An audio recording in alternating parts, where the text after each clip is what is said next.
Hello, everybody, and welcome to the November 19th, 2023 episode of the Boxing Source Podcast. Hopefully, you are having an enjoyable Sunday, this Sunday evening here over on the East Coast. That's right. And we got, a number of things here that we're going to be talking about on this podcast. We wanted to get in on our reactions to what was going down on Thursday night, and then also look ahead to the Saturday pay-per-view card featuring David Benavidez and Demetrius Andrade in the main event. We got a number of things here that we're going to be talking about. Thanks to all of those that, are either listening live or on the replay here. We appreciate the support here on the Boxing Source. Now let's get right to it. We got, Thursday, Las Vegas, T-Mobile Arena had a main event for the vacant WBC lightweight title. Shakur Stevenson going for his title in a third division against Edwin De Los Santos. Yep, the WBC belt was vacated by Devin Haney as he's going to attempt to win the title at 140 pounds against Regis Prograis on December 9th. So that left this WBC title bout to take place. And, man, I kind of said that Shakur Stevenson will watch De Los Santos. I didn't really give much credence to De Los Santos, just to be fair. Leading into it, like I was saying multiple times, the pre-fight odds had Shakur Stevenson at either like minus 1,100 or minus 1,200 favorite on the books. So really didn't expect much, coming from De Los Santos in this, man. But I expected a lot more from Shakur Stevenson. And what we got, oh my God, Thursday night. You're having this main event on a Thursday night. And it doesn't jump off until like 11:30, 11:45 in the evening, East Coast time. And then it goes all 12 rounds, man.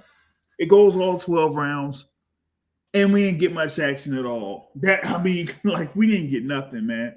I mean, you had Shakur Stevenson pretty much throwing just one shot at a time almost, and you had Edwin De Los Santos not really engaging that much, or at least at all. And when he did, all Shakur Stevenson did was, take a step back. And you've seen that De Los Santos was missing his punches, man. And, I was just not, I was not happy with the overall fight because you really didn't get much engagement from either fighter in this. Like, neither one of them. Like, to have, Punch Stats had Shakur Stevenson at 209 total punches thrown. 209 in 12 rounds. And De Los Santos had 316 total punches, man. I mean, and it seemed like it was even less than that. I ain't really see that much action for both of these guys. All I saw was posturing, feints, saying they throw a punch, they didn't throw a punch, faking like they're throwing a punch, and then when you actually throw a punch, it doesn't really land. Or, with Shakur Stevenson, he just throws a jab at a time. He just threw the right jab, but just kept throwing the right jab. No, he didn't throw the left hand. Yeah, they were talking about there may have been issues with his hand or anything like that. But still, to not get much engagement from either fighter was something that I was just really not happy about. Especially with De Los Santos. If you're going to go in there, you're going to talk all that trash leading into the fight. You're going to say, oh, I'm the guy that called out Shakur Stevenson. You're going to say in the week leading into the fight that, oh, I'm going to take the fight to Shakur Stevenson. And then once you get there in the fight from even round one, you really didn't do much at all. You didn't do much at all. And if you're going to fight for a world title, and this is your first opportunity at a world title, you got to go all out, especially against a guy that a lot of people feel like is much better than you. A guy in Shakur Stevenson that is regarded as probably listed in top 10 pound for pound. He is listed in the Boxing Source pound for pound top 10. So you got to prove yourself here. And I didn't really see that from Edwin De Los Santos in this fight. Well, and if y'all have been following me over the past few weeks, when I had told you about his performance against Joseph Adorno in July, I didn't really see much out of him in that particular fight either. He went through 12 rounds where he pretty much swept Joseph Adorno, but I didn't see anything in that particular fight, any elements from him that said that he would have had much of a shot to defeat Shakur Stevenson. And you've seen it right here, especially when it became evident within round 5 or round 6 that Shakur Stevenson was not throwing the left hand. So you would have thought that Edwin De Los Santos would have pressed the action, tried to do something in order to, force Shakur Stevenson to, if you're not going to use the left hand, try to keep using the right, try to tie him up or anything like that. And I'm like, man, it was just nuts. It was just nuts to see that. Now, Hyphy in the building. Shout out to you, man. Usually I don't refer to that guy that you're talking about. He said it warned many times that it wouldn't be I please him fight. But I mean, I wish I would have had my guy Joseph Heron of War Week Radio on, because he would have probably said something to the same effect that you got a guy in Edwin De Los Santos that's not really offensive-minded type of a fighter. Yes, he does get multiple knockouts and things like that, but like I said from his previous fight, he's not really somebody that's like offensively minded. So it's going to be tough for him to engage or pretty much, push the action here. And when he does, he doesn't look good in doing it. And you've seen that in this particular matchup where on a number of occasions, Edwin De Los Santos tied himself up there against Shakur Stevenson. And for Shakur Stevenson, you could have used, more than the jab. You could use the check right hook. You could, try to, do a bait, do a catch and shoot. And he didn't do that against Edwin De Los Santos. And so that's why you got what you got. And it's crazy to me because I go back to the punch stats, right? With Shakur Stevenson, like I said, 209 total punches thrown. And not in only 2 of those 12 rounds did he register over 20 punches thrown in that fight. To me, that was just nuts that you would have something like that in references. And I'm telling you, I'm just being straight up, y'all. I'm glad that I didn't go. Some folks thought I was going to go out there. I said, no, I ain't going. I wasn't going to Vegas. Not for that. Not during the whole thing with F1, Formula 1 week going on. Not with them high hotel prices that they were going to have going on there during that week. I ain't having that. No. Oh, man, Alan Hussein is in the building checking in. What's going on with you, man? What's going on? Been a good minute since you've been on here live here with the Boxing Source. But back to this, right? Like I said, I mean, high hotel prices. Like, it didn't matter if you're at Planet Hollywood or what is it? The Stratosphere or Rio or anything like that. I ain't even talking about them high-end hotels, like Caesar's Palace or, the Cosmopolitan or anything like that. No, I ain't even talking about Flamingo. No, I ain't even talking about what else out there that usually ain't that bad. Man, what is it, Sahara or something like that? I ain't even talking about them, right? Well, I wasn't going out there just to be part of that fight card to see that main event because I saw that happening. You know what I'm saying? Like I said, Shakur Stevenson saying he's lucky he's a converted southpaw because all he had was that jab. All you saw was that jab. But I was saying, like, I mean, at least try to throw a hook, try to do something where you could, set up a shot and throw an uppercut, throw a hook, throw a counter hook, set up some shots. Because during the whole fight, you've seen Shakur Stevenson use his footwork. And usually that has been part of his MO is that he uses his footwork in order to make his opponents be out of range when they throw shots, especially when they initiate the action. When they throw shots and you see Shakur step back, it's like he kind of sees that punch coming, so he steps back. And for me, if you're gonna do that, step back and throw a counter, shoot the counter, bam. He could have done that. Oh man, yeah, it's 1:23 a.m. man. Yeah, all the way in Belgium checking in. But yeah, thanks for the support. Thanks for the support all this time, Alan, man. Big thanks to you for that, man. Yeah, like I was saying, I mean, you stepping back, if you see these punches coming from Edwin De Los Santos, right? You could at least try to make him pay with a lead right hand, It's a bam, at least put some emphasis on that punch. You know what I mean? So whether you had a damaged left hand or something's up with the shoulder, like Bob Aaron was saying, at least you would have tried to make it to the point where you would have made it look a little bit better. I think you could have made it at least aesthetically better in that particular instance. And we didn't see that there from Shakur Stevenson, right? So for him to like kind of go through those 12 rounds and it almost was like, okay, you get through this and you're trying to say, okay, I'm the one that's supposed to be challenging for these world titles and stuff like that, and being like a threat to Devin Haney or to Tank Davis or something like that in the 135-pound division.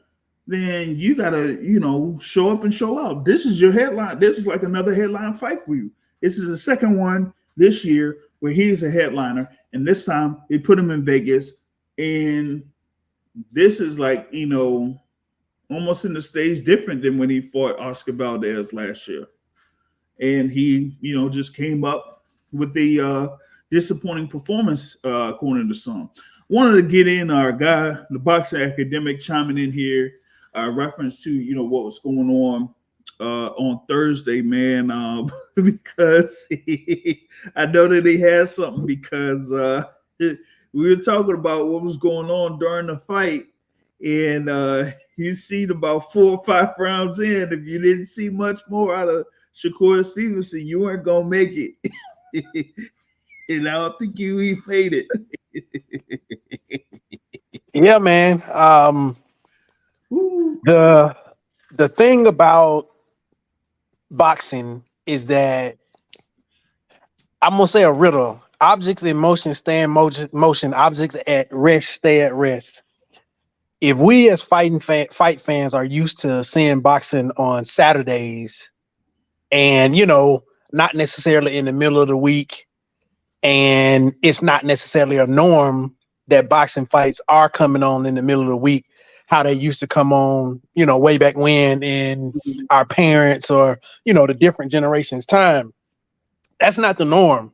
So you're not doing yourself a favor. Your promoters aren't doing you a favor if it's sort of inconveniencing people in a sense. I'm not saying I have any right or any fan has any right to, dictate what they do. I'm just simply saying for the people who work, the people who, got to get up and it's the middle of the week, it's an inconvenience in that sense. And you're not doing yourself a favor because you could potentially inconvenience the fans. And then in that inconvenience that they want to support you and see you, it is not a pleasing fight on both ends. I guess there are speculations that he hurt his hand or hurt something, and that's understandable. But again, I don't think you gain fans by inconveniencing the fans. And then when it's time to go, you and your dancing partner don't really dance. Y'all just kind of hold a wall and, listen to the music all the time, and people come there to see you dance. Yeah, it was a rough fight, man. And I went to bed. I don't know what round. But it was unfortunate. I'm sorry to hear that he hurt himself or whatever it was. I understand that one fight doesn't make him. It doesn't, amount to anything. I saw sort of his comments that he had to the fans. I know directly after the fight, I saw a video where he definitely apologized and was like, I'm better than that. Hey man, get out there and do better next time. I understand, you were a bit cautious because the guy had some bombs, and then I saw him hit you with that body shot or whatever he hit you with in that first round, and then it made you say, let me play prevent defense. Mm-hmm. The funny thing, and I may be jumping the gun here, and you could tell me if I am, and I'll wait. But the funny thing is that if he fights the other guys, does he make it a?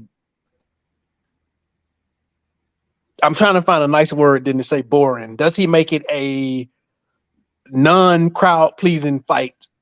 Or not a non-aesthetically pleasing fight or whatever it is. Yes. Yeah. Maybe not for Devin, because I think he would be less afraid of Devin in terms of power, but definitely the Gervonta Davis fight would be he would be probably in prevent defense in that one as well too. Could he win? Yeah, he could probably get them guys problems, and they probably couldn't lay a hand on him.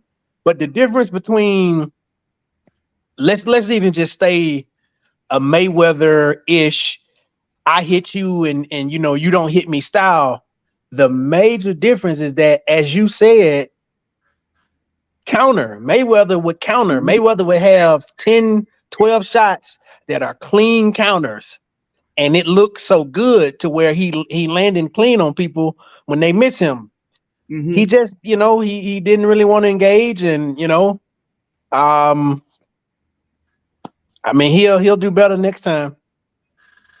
Well, that kind of shares the same sentiment as Juice here, where he says Shakur is better than that performance. He's looking forward to the next fight, and he believes others will too. And then also the interesting point about Hyphy there, Shakur has to accept the label he's earned as a highly talented fighter that will play it extremely safe when facing a power puncher. And he references Nakatilia and De Los Santos fight. But like you were saying, how will he react to a guy or a fighter that's in a higher level, like a Tank Davis that has power and then has skills? Oh man, here we go with that. See, come on, man. We gotta up in here. Oh man, see, we come on, man. Tell him to say it in my face.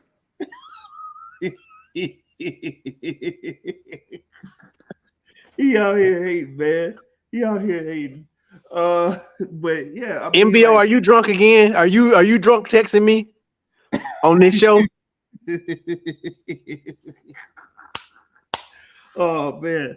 Yeah, I guess he's on some. I don't know. He said he wasn't really gonna be on. Talking about Shakur Stevenson giving the performance, so he didn't want to jump in. But yeah, like you were saying, how would Shakur Stevenson, fare against someone like a Tank Davis, that has skill level and power. And this is also another reason why, I would have been interested in seeing him go up against Frank Martin. Like, how would he fare against Frank Martin? Because Frank Martin is a guy that, has boxing skill, but also can be aggressive too. So it would make for a great fight between those two. But, remains to be seen if we'll see that fight. I'm doubtful that we see that fight, given we don't know what the status is for Frank Martin, but we might not also know the status of Shakur Stevenson, because there have been rumblings that this could have been possibly the last fight that Shakur Stevenson has under the top ranked contract or a current contract. So now we got to see what's next for him. And you've seen who he's been around recently. He's been around, of course, Andre Ward. Floyd Mayweather was out there. But, of course, he's been with around Andre Ward for a while. He's been around Terrence Crawford for a while. And he recently signed a deal with Prime. I think that's what, like, energy drink or something like that. So he's got sponsorships or some backing behind those. We'll see.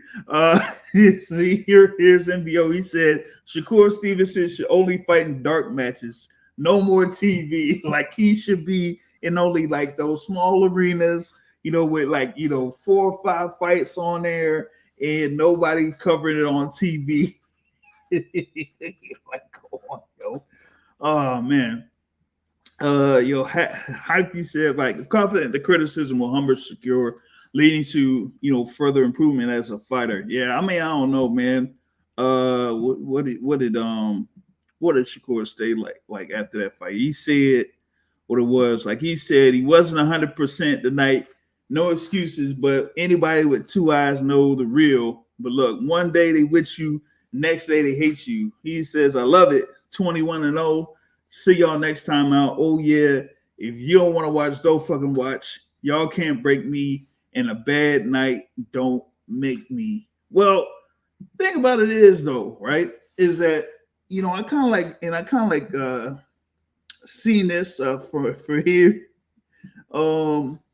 That before the fight he was kind of like criticizing people or getting on people, and then after the performance and then him having this fight, now he says this, where's this come from or whatever it is. Thing about it is like, folks want to see him in more like high caliber matches or high profile matches, especially with the amount of engagement or stuff activity he does on social media, particularly against the likes of Devin Haney, like I said, with Frank Martin, and like I said, with Tank Davis. And now it's going to be like that time where, hey, we got to see what you're about. And having these fights against Edwin De Los Santos ain't gonna cut it. I kind of like said that, even after this particular matchup, that I doubt that he will, have something in with Devin Haney next. I definitely doubt that he will have something with Tank Davis next.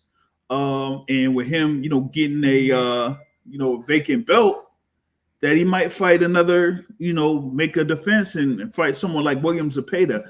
I don't know if a William Zepeda is going to be something that's going to be enough for, Shakur Stevenson to get more eyes toward him, So it's like, okay, what is going to be out there for Shakur Stevenson to gain more attention, to gain more fans, and to gain more notoriety? I don't know.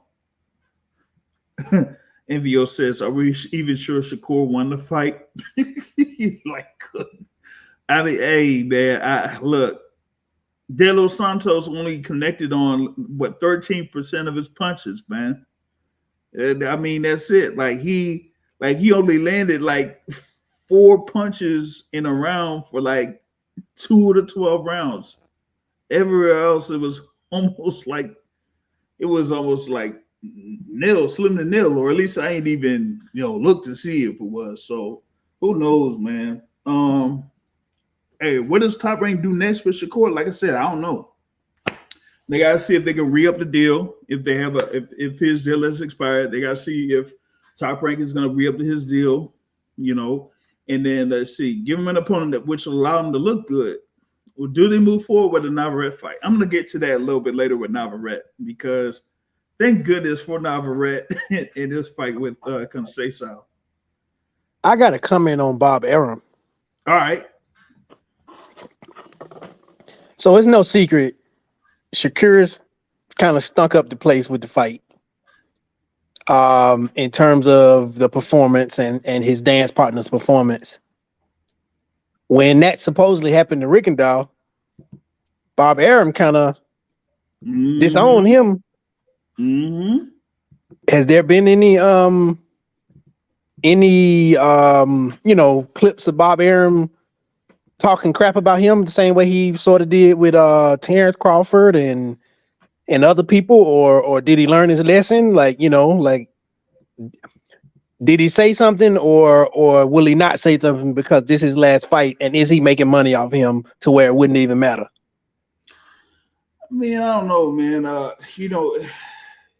like you brought up a good point in reference to the Arum and Rigondeaux thing. That's because Rigondeaux pretty much like took Nonito Donaire to school for like 11 of the 12 rounds, and they kind of like thought that maybe Donaire would have beat Rigondeaux and would have just made it a fight to where he would still be able to keep Donaire with that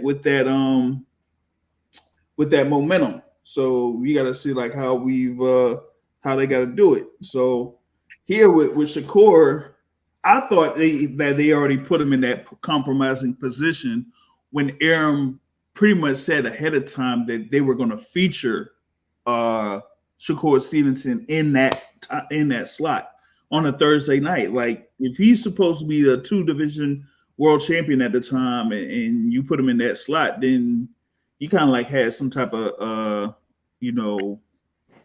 plans on there. Let me see if I could add in another guest here, man. See how this works. Zoe in the building. What up?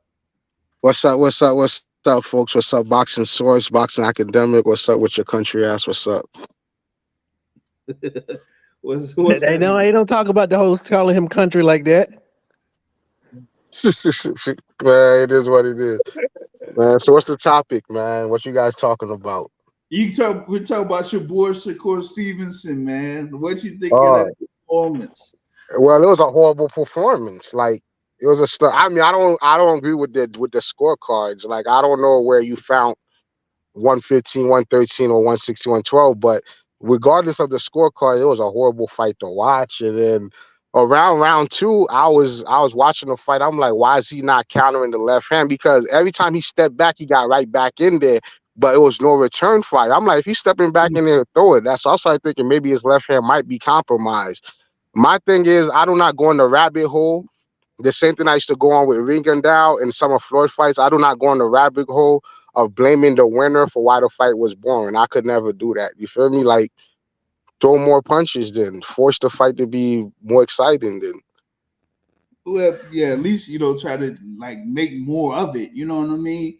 Like I said, I mean, like even if you're like your left hand is compromised, you can still try to set up shots with your right hand. You could hit them with some counter, right hook. So you could throw a lead right hand to throw off the timing of De Los Santos. Yeah. But he wasn't even like engaging with his left hand. You know what I'm saying? Yeah. And then I think the disappointing thing is like I felt De Los Santos got discouraged too quickly and too much at times. Like he kept on getting discouraged. Like, nigga, you saw the fucking film?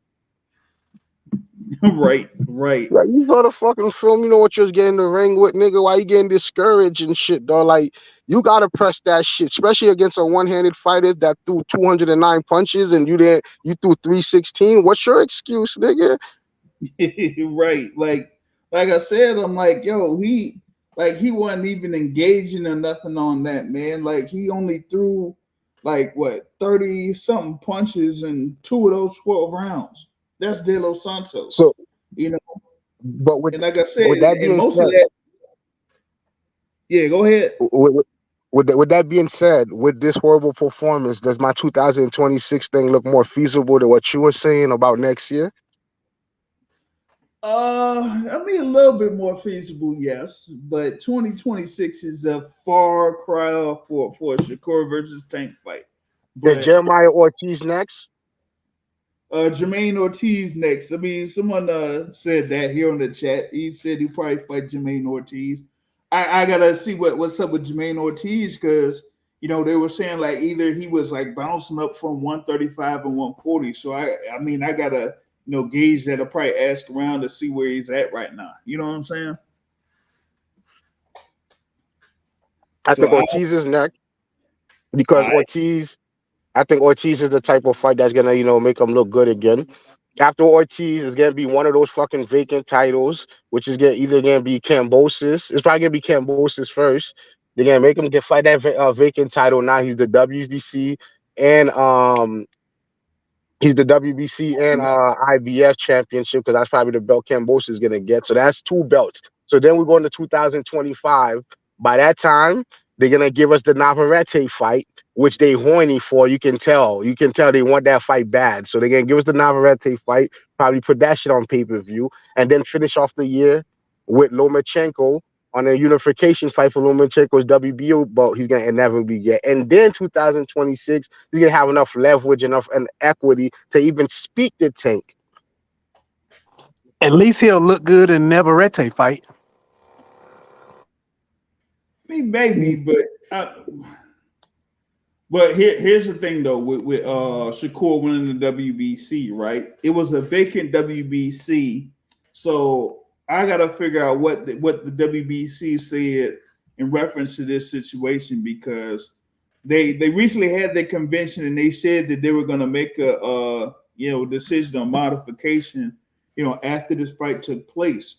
But usually when you have a vacant title, you know what I'm saying, you kind of like have the winner of that vacant title like make a defense against the next mandatory. So if that's going to be the case here, we got to see like how that goes on that. You know what I mean? So who's number 2 at the WBC? Well, you got like Isak Cruz on that joint, man. That's not happening. That's Isak Cruz. That's not happening. Next. What? Who else you got, man?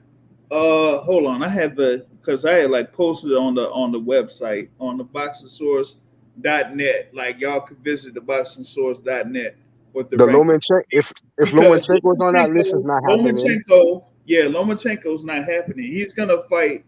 He's gonna be fighting George Kambosos. That's gonna be for the IBF, right? No, hold up. So who? I don't think so. I think he's gonna. I think Bob Arum is gonna position him the WBO route and let Kambosos get the IBF shit, because I think he's gonna try to set up some unification fights and get all 3 belts. I really don't think they're gonna make that shit. Because we had like recent updates for WBC and WBO, right? The thing with WBO is George Kambosos is not in the WBO rankings, man.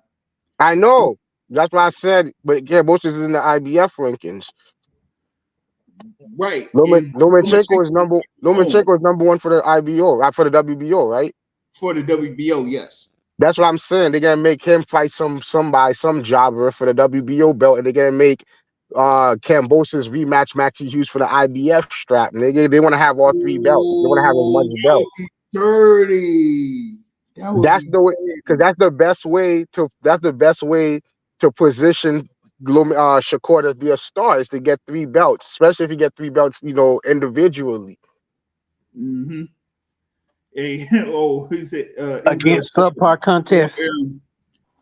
He said Bob Arum said, it was a stinker. It was a snoozer, and particularly after the fight before, which was one of the best fights of the year. Did he say that for real, or did he say that for real?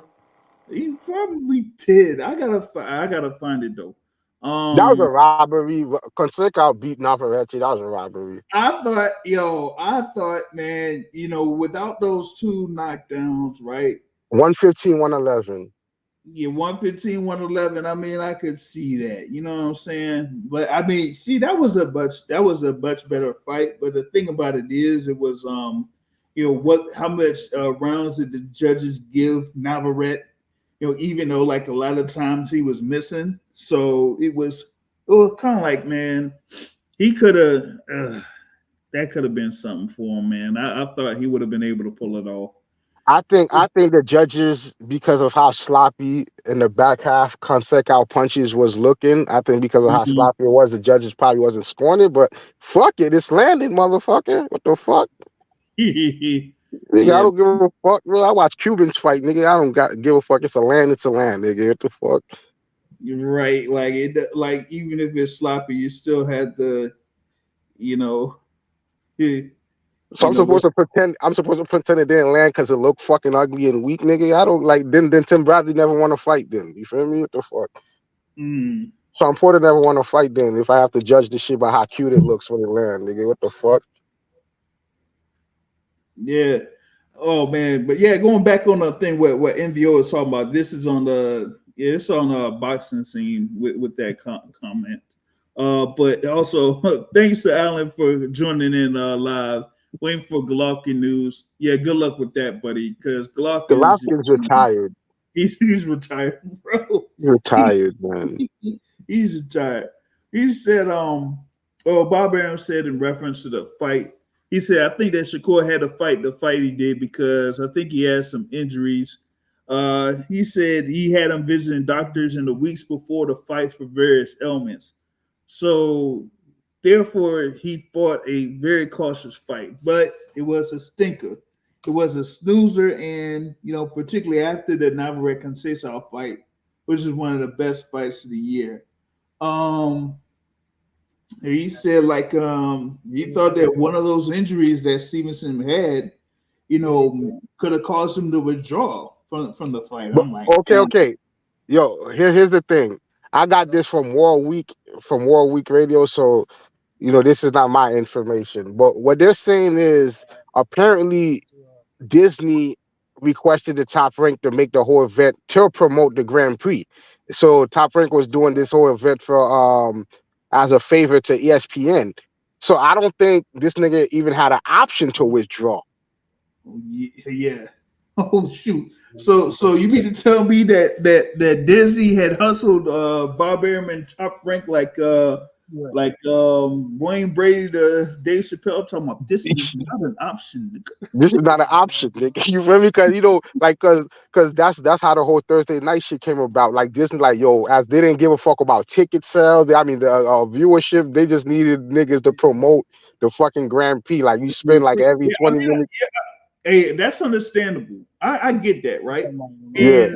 And like I said before, I was like, Bob Arum had said that they pretty much had that date for a while, and they were going to fit Shakur on that date. My thing was, why would you put it in T-Mobile Arena? Given how much it takes or how much it is to book the venue. Like, put it in a smaller venue. Put it in, even in MGM. You could put it in MGM Grand. That would have been a better look.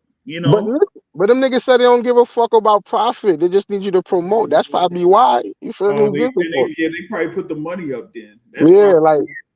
We just need you to promote the Grand Prix for us. That's what I mean. That's why. Definitely not withdrawing no more. We definitely not withdrawing after that. Yeah, he said Bob gave that shoulder and hand injury comment for the Shakur fight. He said they knew and were afraid the event would have to be canceled. So we knew about those injuries that Shakur had, but it was like, are you still able to, go? Are you still able to, make it happen? But think about it. McGregor was talking about the injury to his left hand. Mm-hmm. Before the fight, McGregor was mentioning it. He said he had an ice pack in his hand, and he said, Shakur said, don't worry, I'm going to be all right by fight night. They was bringing it up before the fight. Like, people don't have to make it seem like... Yeah. So people don't gotta make it seem like this shit happened during the fight where they just noticed he's not throwing it and they just brought it up as an excuse. They were saying this shit before in the telecast before the fight even happened. Mark Fiegel brought it up. Can I pause the show for a second to say something? Yeah. No, you scared me with that camera, man. Can you go off camera? Damn, I'm not that ugly, bro. I'm not that ugly. That's what talking shit to me earlier. But I am self-conscious. I'm self-conscious. So I'm fucking with you, man. I was joking. I was getting you back just for talking shit about me earlier. Hell no, nigga. I'm about to go to the barber shop. Yo, wildin'. He just disarmed my aura of sexuality, man. This nigga killed me. But anyway, bro. But yeah, man. Like I said, with the injury, I think the thing about why. Don't get me wrong, the fight sucked. Don't get me wrong, that was a Klitschko fight. Don't get me wrong. I'm not saying the fight didn't suck. But I think the backlash is adding with the fact the fight sucked and niggas just hate this nigga. You feel me? Every segment of boxing, except for me, hates this nigga.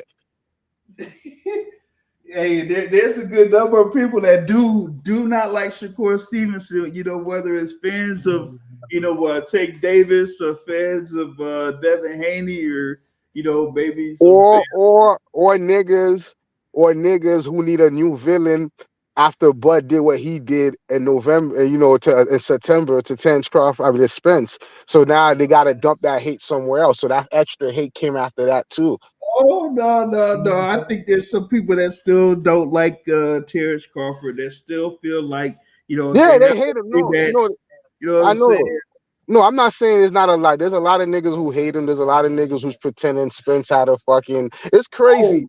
It's I crazy. kind of, but I kind of feel what you're saying though. It's almost like like a oh, what do they call it? Like affiliation or something like that, right? Yeah, it's Since you affiliation. got, Yeah. Terrence Crawford that be hanging around Shakur Stevenson. So if they hate Terrence Crawford, then they'll hate Shakur Yeah. Stevenson And not too. only that, there's a crazy parallel. There's a crazy parallel between the niggas who believe Tyson Fury had egg weights, who believe that Errol Spence had a rib injury.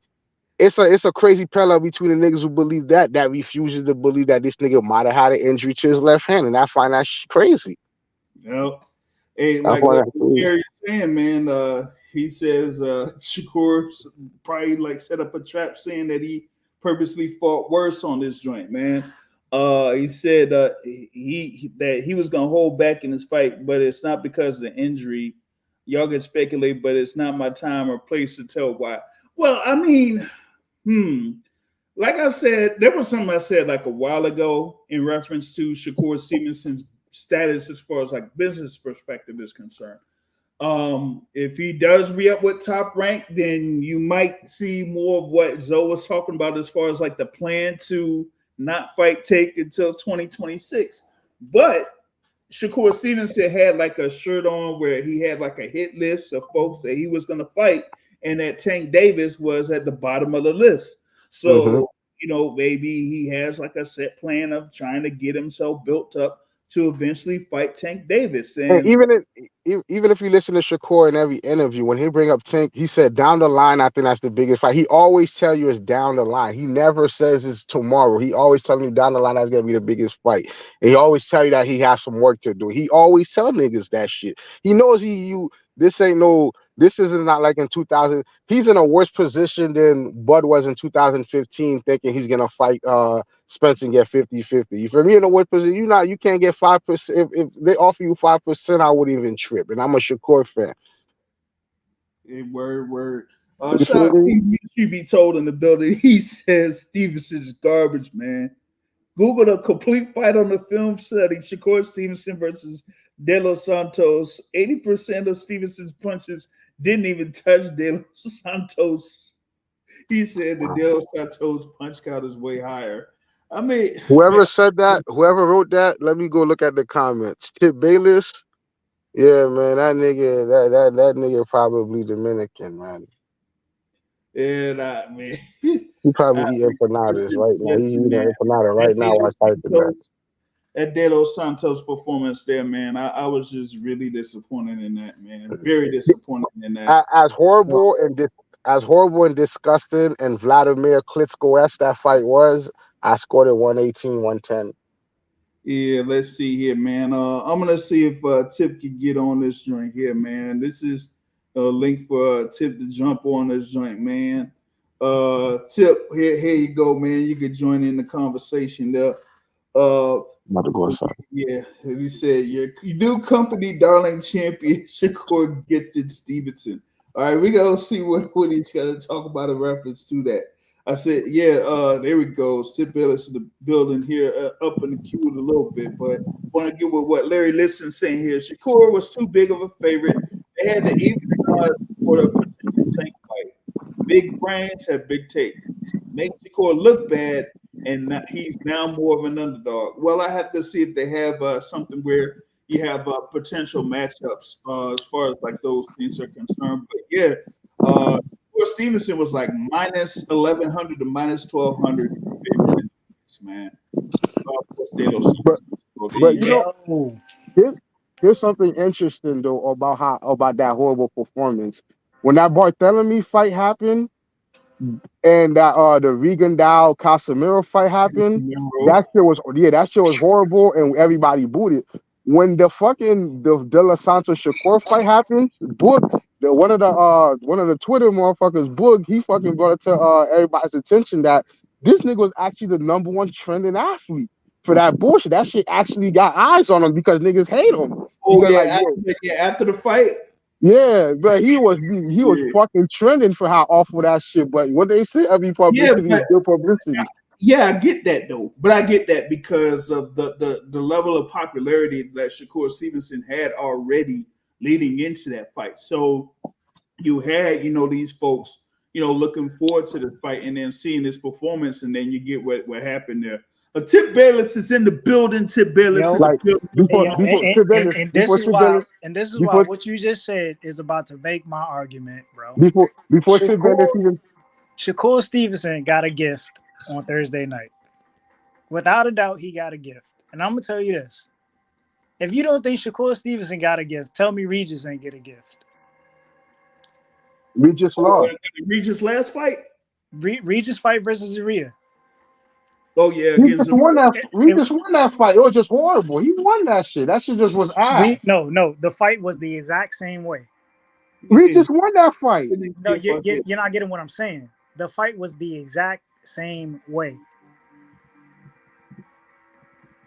Regis, the entire fight was pressing forward while Zarria was moving backwards. The same thing we had here with De Los Santos and Shakur Stevenson. It's no way. But Regis outlet, you leaving out the context about the shit I was letting. Regis out was letting effective punches. De Los Santos wasn't. What was effective in that fight other than the jab from both opponents?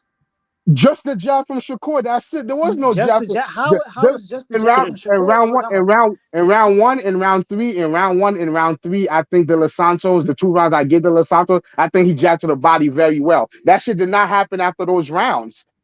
I disagree. Yeah, you're creating. You seen something. I disagree. They said the man landed less punches, but he doubled Shakur's punch count. It doesn't make sense. Like, how do you double somebody's punch count and you land less punches and you're thrown? You never watched Mayweather fight, nigga? You never watched Mayweather fight? Every Mayweather fight was like that. His jab. He's utilizing his jab the whole fight. That's how he's closing his distance. Yo, that's a horrible argument to say that. How do you throw double the punches and then land less? Nigga, watch a Mayweather fight. Wow. Wait. Hold on. MVO said, no, they said this for Shakur Stevenson. De Los Santos has said it was the lowest rated boxing telecast this year, even lower than Janabek. Oh, God damn, that's horrible. That's horrible. I mean, it was Thursday at midnight. What do they expect? It was at like 12 o'clock. Yeah, like that's setting the man up for failure. I mean, his performance didn't help. Yeah, I moved out. I moved out Midwest, so the show's a little earlier for me. So you're probably right about that shit.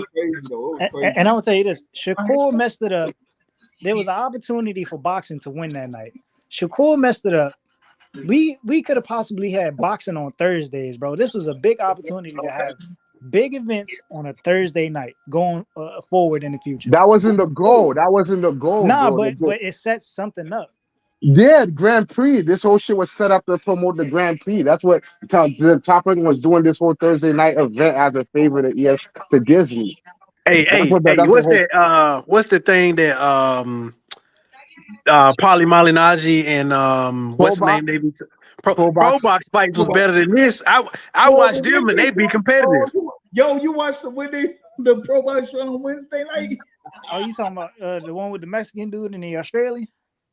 Hey, the one what was it? The dude that got upset, didn't he? They had Justin Porter on there though, and he did very well on that. He stopped that dude. That was a good fight by Justin. You know who's the best fighter on Pro Box, right? Who? Shoot, they had guys on there for multiple. Darrell Von Saint, nigga. The future of the middleweight division. Oh, I see. He Haitian, the Haitian guy. Yeah, man. Yeah, man. So they had a few of those guys on there that's had good performances, man. You know what I'm saying? But I mean, yeah, you could have had this thing where you could try to get Thursday fights in, and this would have been an introductory to next year. But that's not have Thursday night football on next year. You're not gonna have college football on a Thursday night, in January, February. But here's why it would have not competing with the NBA. But here's why nothing would have mattered. Like, even if this shit was a competitive, a great fight and it did numbers, it wouldn't matter because it doesn't change the fact that Disney already planning to fucking cut the budget for boxing anyway. They're about to slash that shit in half. It's gonna be less dates anyway. This shit don't matter in 2 years, and it only will have 1 or 2 years left. It looked like the writings on the wall. 1 year, it looks the writings on the wall. It looked like Disney saying, "All right, we cool off of this shit. This shit is no different than what's going with the show. What happened with the Showtime shit, unfortunately." And then Showtime had a crazy year. Now she couldn't salvage it. You feel me? So I don't think that anything they could have did with is just salvage it for ESPN either. That's the writing on the wall is looking like it. Yeah, They're already slashing the budget. They already slash. That's already a given. Hell, the reason why you can't salvage it because they gotta pay the fighters, and every damn fight is a pay-per-view. I mean, ESPN don't really put motherfuckers on pay-per-view. Who they put on pay-per-view? Tyson Fury. I think one pay-per-view, and that was Haney versus Lomachenko. Yeah, right? yeah, that's it. Yeah, that's it. They don't do pay-per-view, bro. It's just like ESPN don't like the return. Like that's the one that they were like directly involved in. The other one, I don't count it. Yeah, because it's Frank Warren and all these other Sadu niggas. Fury and Gano, yeah. So yeah, but so they only have one pay-per-view. Well, the ESPN doesn't market their fighters as pay-per-view fighters. Well, yeah, that's number one. But also, too, ESPN is almost like they really don't market their fighters. Yeah, because who is it? There's like, one guy, I think it's like Android or somebody on Twitter, kind of like calls out ESPN to like say, why aren't you posting up stuff for boxing on your ESPN, social media? Because the writing's on the wall. The writing's on the wall. They're getting out the fucking combat sport business. They're not doing well with. They wasn't doing well with UFC or boxing, bro. The writing's on the wall. They don't give a fuck. Then what is ESPN doing well with? The other shit, the other sports. I don't even feel like people watch ESPN anymore. Clowning men. Nothing. I think they just not because I ain't go as far as I wanted to, JR. I respect your show. I ain't gonna get you canceled. Yeah, you feel me? I say crazy shit and I swerve that shit. You feel me? I swerve that pothole. Yeah, but yeah, like I think like I don't know, like I ain't gonna lie, man. Like if anybody listening to this show, I advise y'all, man, like let's make this last push together, man. Spend some money on these events, man. We need to keep this shit alive. This shit's looking real murky right now, man. It's looking real murky. Like I said, we got a pay-per-view thing coming up here next Saturday. I'm gonna talk about here in a bit. You got, of course, Haney versus Pro Grace. But after the turn of this year, 2024, it's gonna be like put up or shut up, man, all across the board, and that's it's gonna be a real test. But I think the thing about it is, though, I think that you're gonna have to have something where the fighters are gonna be in a pinch of sorts, because if you're not bringing in what you're asking for, when your next fight comes up and you have a price, you're not gonna get that price, bro. Yeah. So that's gonna be it. Are they going to say, okay, since I'm not getting that price, I'm going to sit out? Or are they gonna say, man, I need to get a fight. Let me just get in on a discount. You know what I'm saying? Unless the only thing that can change the whole shit is the motherfucking Arab money. You feel me? Them oil money Arabs come through and start, putting up these gigantic cards like they do with Wilder. Hell no. Do they got an Olympics or something? That's why they doing that? Because they're trying to do an Olympics or something? I don't think so. Well, who? The Saudis. Yeah.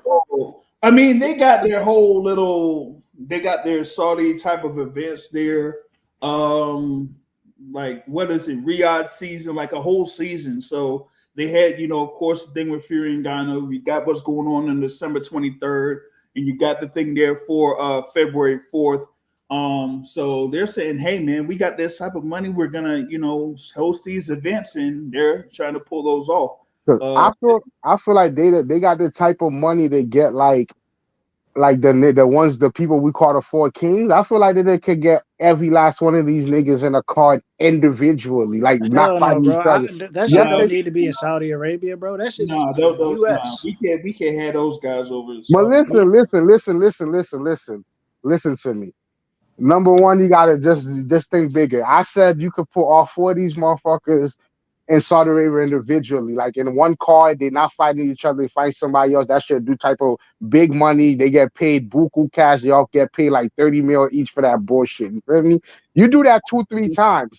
For us in America, this shit, that means we're watching these fights at 5:30 as opposed to 12 p.m. You feel me? That's gonna get way more eyes on it. By the time they decide to fight each other, then you could bring that event in America, because that way you don't have crazy eyes on these niggas, because you're watching these niggas at 5:30 and it's all of them.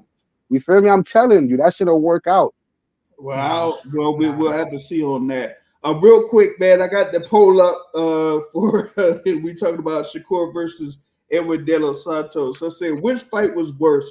Shakur De Los Santos, Bartholomew versus Easter, Casimiro versus Rigondeaux, or Fury versus Klitschko. So we got those things on. Fury versus Klitschko by a landslide. No, I So don't even remember the Ransom Bartholomew fight.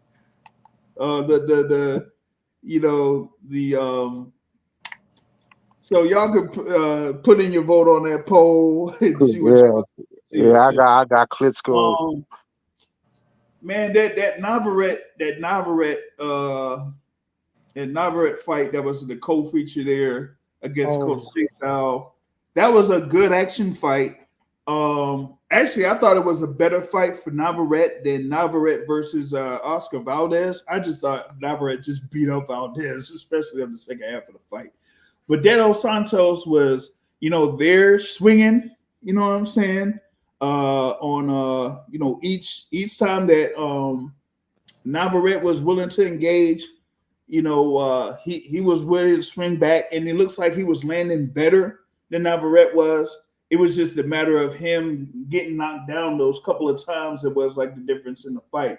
But like Zoe said, he felt like that Conceição should have pulled off the win in that one, because it should have been much better off. Yeah, I thought Conceição won. And I think Navarrete thought the same thing. That's why he said he'll give him a rematch. Yeah. He said he would grant him a rematch. That's going to be something there. He does retain that WBO title. And, even though he did say that he would grant a rematch, there was a certain person that was there in attendance for that fight that is a recent signee of Top Rank. Ice Weather champion, O'Shaquie Foster. So maybe we could get a potential unification bout between those two. And I would love that fight if that happens. I don't know. I think if that fight happens, this is the beginning of O'Shaquie Ice Weather Foster. You think so? You think he wins that fight? Yeah, man. Hell yeah. Man, those last 5 rounds gonna be fucking brutal, fam. It's gonna be money ice water for Foster, bro. I'm telling you.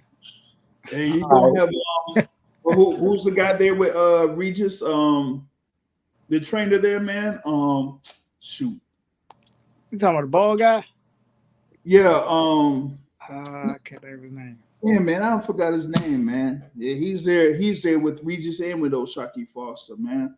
I don't know. The O'Shaquie Foster thing, I don't see it. I don't see it, and I don't get it. I mean, they trying to get those unification bouts there. No, that's not what I mean. That's not what I mean. I mean, I don't get it. Like people who think like he would like that Navarrete. Bro. I think Navarrete might stop him, yo. No, not the strength and conditioning coach. I'm talking about his actual trainer, man. I don't. Not Evan Stopper. Damn, why can't I think of his name, man? That's some bullshit. All right, I would love to see O'Shaquie versus Navarrete and Isaac Cruz. What, Shakur? Nah, O'Shaquie Foster. Oh, Navarrete. Oh shoot, yeah, that would be something, man. That would definitely be something. I think that's a tough fight. O'Shaquie versus Pitbull. Man, Pitbull suck, bro. Like, what's wrong with you niggas? This nigga Bro, it's fucking not. It suck. doesn't, bro. He comes to fight. He's entertaining, bro. His last fight was entertaining. I mean, that's not his fault. It's the matchmaking. Interesting. That's But interesting. he does have to be better. He does have to be better. I think that nigga suck, bro. I hate that people bring him up. That motherfucker sucks, man. Like, it's like it's two niggas out there that niggas be hyping up, making them sound like they nice, and I know why. It's Isaac Cruz and Marius Barrios. Like, they suck. Like, why we pretend they don't fucking suck, my nigga? Like, Wait, who's the second person? Oh man, why you getting on Mario Barrios, man? Come Oh on. my god, he did not say Barrios, bro. nigga fucking suck, and we know y'all know he fucking suck. No reason, How does Barrios suck? cause he fucking suck, my nigga. Bro, What he the was hell? giving time out. Oh, Barrios is giving Tank a run for his money. You see, and that was my point. That was my point. No. That was my point. There's two fighters. That was my point. There's two fighters that get a boost. After there's two fighters that get a boost for sucking. Bro, he was arguably up in the fight. The scorecards say otherwise. You making my point. You making my point. He was literally up in the fight. He was literally up in the fight, and it took Tank to have two knockdowns and finish him in the 11th in order to get it over with. You're making my point. That was my point. You walked into my point, and then the JR probably already knew where I was going with this shit, nigga. These two niggas fucking suck, and these two niggas fucking suck, and you Tank fans pretend they don't suck because he gave y'all boy a hard time. I ain't say I was a Tank fan, but I'm just saying that it says something. If Tank is looked at as a pound, if Tank is looked at as a pound for pound fighter, what does that say? Erroneously. Oh my god, no. Erroneously. Tank struggles against C-class niggas like Barrios, Isaac Cruz, Ryan Garcia, fucking Jose, and then niggas gotta pretend these niggas is nicer than they are because they gotta justify the shit they were saying about Tank to be getting in the fight. It's not that. Tank just struggles against anybody with a jab. Pound for pound, my ass, nigga. Marius, did you see how Marius Barrios won the title against the fucking nigga? What's his name? The fucking Russian dude. You saw how Marius Barrios won the title? That you was impressed? You thought when you watched that fight, you were like, yo, that guy is nice. This is the same dude. He was supposed to fight Regis, and he told Regis he can't make weight, and then suddenly could make weight to fight Tank. So that should show you nice he said he was weight drinking. You talking about Barzan Akhmadov? Yeah, that scrub, man. He was losing that fight, bro. He had to score a knockout, man. He was losing to that scrub, and that nigga's a scrub. That Russian nigga. I think he beats Regis. Man, you fucking smoking crack, man. You smoking moon biscuits. Yo, Regis ain't that good, bro. Thank you, man. Regis about to lose to a dude moving up from 35. Say people in 140 ain't good, huh? That's interesting. I thought I was talking to people that was being serious, man. I'm just saying, like, look. How did Regis win his title again? For the second time?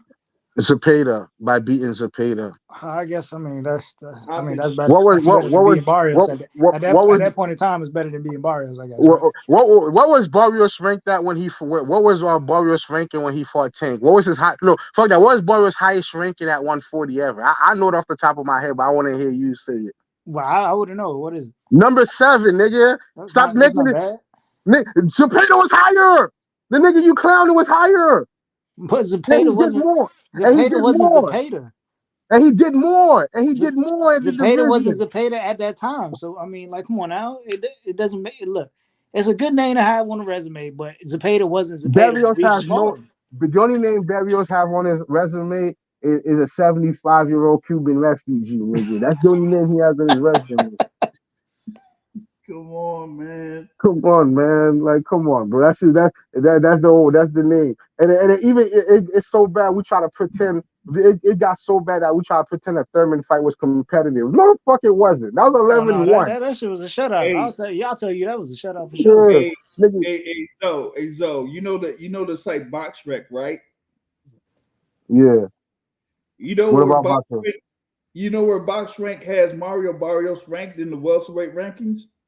I don't even want to know. Is this something stupid that's gonna piss me off? Like number 6. No. Number one. Oh, you're close. Number two. What does he do? Number two. What? But what are they formula? Explain a formula to me. How did algorithm work? Like it's some type of point. It's like a point formula, but I don't understand. So beating you guys jump you up that high? Because here's the thing, right? Like with Barrios, he doesn't really have that many like high rated fights, with the exception of Thurman, Tank. They put Ugas up there, and they actually put that Akbadal fight on there, right? They're smoking crack. So he's 2-2 in those fights, but with him beating your Ugas, that kind of like put him up there at number 2 in welterweight. Man, he got dirt on somebody, bro. He got dirt on somebody. Like you know how I already told you how I feel about Isaac Cruz. Isaac Cruz remind me of Jose Luis Castillo if Jose Luis Castillo was trash. That's what he remind me. He is wilding. He is wilding, bro. That's what Isaac Cruz remind me of. He remind me of him. If Jose Castillo was trash, he would be Isaac Cruz. Oh my God. Jose Luis Castillo. If he was garbage, he would be Isaac Cruz. Oh my God, yo. But since he's not garbage, he's Jose Luis Castillo. Isaac Cruz is so fucking like I hate when I'm watching this nigga. I'm like, bro, y'all niggas really gonna sit here and just lie because I rather niggas say what I say. Tank Hand was injured, so his performance was compromised. That sounds way better than saying Isaac Cruz is nice and that's why the fight was competitive. No, just say what I say. He had an injury. It sounds way better. And then pretending this nigga's nice, my nigga. This nigga's fucking trash. Yeah, but if you ain't got no footwork, bro, if you don't have any footwork, he getting anybody out of there, bro. He gonna get you out of there if you ain't got footwork. Like, you have to have good footwork, bro. That nigga stink. That nigga stink, man. The only nigga who suck worse than him is you know who's the most garbage nigga in boxing history? What's the Dominican nigga name? Michelle Rivera. Let me tell you why. I used to think he was nice. I used to think, his 1-2s and the way he moved was nice. But you know why I think he ass? You got 12-0 to Frank Martin, and you was on a banned substance. You should be banned from boxing for being garbage. You cannot. That's a personal rule I have. You cannot get 12-0 when you're on the juice. Yeah, I was at that fight too, bro. I was surprised the way Frank shut him out. He was on steroids. How the fuck you get shut out on steroids? I mean, he was on a banned substance. How you get shut out? You suck. You need to be banned. Not for the banned substance, but because you got shut out while on a banned substance. He should get fucking banned from boxing. I'm signing the petition. He gonna start a petition. Nah, you can't start a petition yet. He's supposed to be fighting. Actually, he's supposed to be fighting this weekend, man. No, we got to, because if we don't start a petition now, he might end up being a future Tank opponent or some weird shit like that. No, that's not gonna happen because Michelle Rivera, he's gonna be in the ring there against Sergey Lipinets. It's supposed to be against Lipinets. So, and that's when the last time Lipinets been in the ring? Boots, wasn't it? Nah, wasn't that fight that he retired? Omar Figueroa Jr. I think that's what was that? That was last October. Remember the fight where Broner was supposed to be on that fight? Oh yeah. Yep, Omar was crying after the fight. Yeah. But you said last October? Oh no, last August. That was August. Who knows, man? He might be shot. How old is he? Like 40, like 47 in Russian years or some shit? Russian years. 47 in Russian. Or Eastern Bloc years, whatever the fuck you from. Man, he's from one of those. Sound like Golovkin, man. Yeah. Golovkin like 92, nigga. Like, them boys age different over there in them Baltic states and shit. This dude trying to add dog years to this man. Yo, I'm not gonna lie, bro. Every time, like, what I hate? This is how Shakur is the most hated nigga in boxing right now. Like, people just hate this nigga, and it was before the fight. He got more criticism I feel like Charlo deserved more criticism than fucking Shakur got for what the fuck he did against Canelo. Like I feel like I'm still sick by that. Like I really wrote every fucking organization that represents him and told him to strip him because of that performance, dog. Yeah, I think that fight needs a rematch, bro. No, it doesn't. No, I never want I to see think that fight Charlo needs a fight. rematch. Charlo needs to be banned from boxing. I never want to see him again. Like, you know No, what, Picture? When he no, got I knocked don't down. want to. No, I said I didn't want to see Edwin De Los Santos again after that performance. No, What, I don't for want to real? see. I don't want to see Charlo again because Charlo got knocked down and he got up, and right when he got up for 30 seconds, he did everything I thought he was gonna do.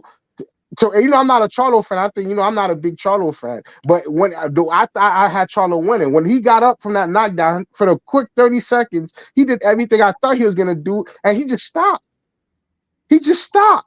I'm like, this nigga's a bit. No, this nigga was flinch. Yo, that nigga, nah, man, that nigga's a whole out I shit. want to see De Los Santos versus Raymond Morataya. Oh my God, yo, Ray Bortai would ice him. He would ice I don't him. think so. I don't think so. That's Yo. gonna be the battle of who lands first, man. Yeah, I don't know. That man. might look like the Venezuela fight. My stock in Murata's went up, and my stock in De Los Santos's went way, way down. You gotta understand. That's the exact man. reason I want to see the fight because look, they're gonna want to make Shakur versus Morataya, and they're gonna give Shakur the utmost credit for fighting Morataya. I think Morataya is more gonna be a future opponent for Keyshawn more than he is gonna be for Shakur. It's gonna be a walk in the park for Shakur because he's a dude who just stands there in front of you. He doesn't have the athleticism of De Los Santos to make Shakur fight the way he did. But if you're gonna try to build Shakur Stevenson, then you would have somebody like a Morataya. Wait, Chip Bayless, you don't give no Chip Bayless. You don't give no credence to Shakur. Might have been injured. Check this out. Even if they said it before the fight, this is my thing. That's why I say he was the company darling. He was the company darling. He got a gift. If it's like this, if he was hurt and that wasn't his best performance, fight him again. Show me difference. Show me otherwise. Because I don't think you won. Here's the thing. I think you got the company decision. I don't think you won. If you were really hurt. All right, hey, Zoe. This is Zoe and Tip. Since Zoe mentioned this, right? How is this particular thing here, right? How is this any different than what Tank had in this fight against Isaac Cruz? Because remember, Tank hurt his hand against Isaac Cruz, right? And it he did. Matter of fact, Gary Russell versus what's the old boy in it? Mark Morgan Massayo. And to this day, I still say that Gary Jr. schooled the hell out of Mark Massayo in that deal. Yeah, I thought he won that fight. Look, you could blatantly see what Gary was doing. Shakur, on the other hand, bro, every time this man came forward, he was just taking 2 steps back. It's like, how can I reward you for not even attempting to engage in action? Nigga, I'm not gonna lie to you. I do not see the CompuBox stat said Edwin De Los Santos landed 40 punches, and I saw way less than that. So I don't know how you see him win. I really don't see how you see him win. Ain't no way. Ain't no way. I don't know how you see him win. I don't know what punches you're seeing. I don't know if ESPN Plus has this thing on or whatever it is on demand. I don't know, but I don't even know if I'm gonna watch it again. The replay. I don't watch it like 3 times already. I'm probably about to watch it a 4th. I watched it twice. That's not a fight I'm gonna watch a 3rd time. Listen, I give y'all complete credence, credit, and admiration for going through that. Listen. Just like with Boxing Academic, he couldn't make it through that first time. Yo, I struggled to get through that. If I wasn't engaging on social media during the fight, I would have turned that fight off. I watched it a second time. And then the second time I got the exact same goddamn scorecard. I gave De Los Santos round 1, Shakur round 2, De Los Santos round 3, and then he did not win no fucking round after that. He got frustrated. he started fucking doing dances and putting his arm up instead of trying to cut the ring off and do anything. You feel me? Against a one-handed fighter, which is fucking even embarrassing on his side. That's what makes it even worse. And 'Cause that's why no, I said I really don't So check wanna this out. All right. So what difference does it make to cut the ring off? to land fucking punches that make the round to get a fucking punching range to land something. Oh, second thing, this one I've been trying to bring up. But see, that's my point. That's my point. Like, all right, he cuts the ring off. What difference would it make in the judges scoring the fight? It was still he was still going to get the decision regardless of what it was. You see, that's because you under this crazy net. I don't know what the fuck fight you saw. I don't know how you saw more than rounds, 2 rounds. But if he would have cut the ring off, if we in a normal world, if he would have cut the ring off and he would have forced exchanges better, he probably would have had a higher chance of winning the rounds. Instead of doing what he did, which is not throw any punches. You threw 316 punches, which is not double. We threw 360 punches, which is he didn't do anything himself. You feel me? Except just get mad and put his hands up and eat some jabs a couple of times. That's all he fucking did. I don't know what the hell you saw. Bro, they were exchanging jabs, bro.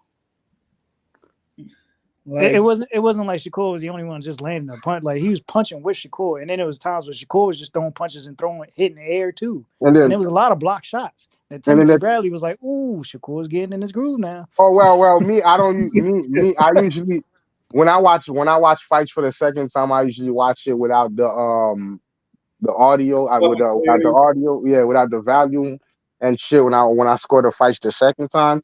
Like I said, I got the same scorecard. You feel me? I got a decent HD. This shit. I'm pretty sure I'm watching what I'm watching, and you feel me? Like I see what I'm seeing. I don't know. It seemed like you wanted. It seemed like you was frustrated with what you was watching, so you was punishing him because you was frustrated with what you was watching. That's what it sounds like. It's like this, right? Why? How do I want to put it? We're looking at this fight, right? And we talk about ring. All right. So who win? All right. So let's go over how we score fights, right? Clean, effective punching, ring generalship, and what else? What's the third criteria? I'm gonna tell you one of those criteria: emotion. Okay. I'm messing with you, though. I'm messing with you. If we talking ring generalship, right? Who controlled the fight? Shakur, because he controlled the distance the entire night.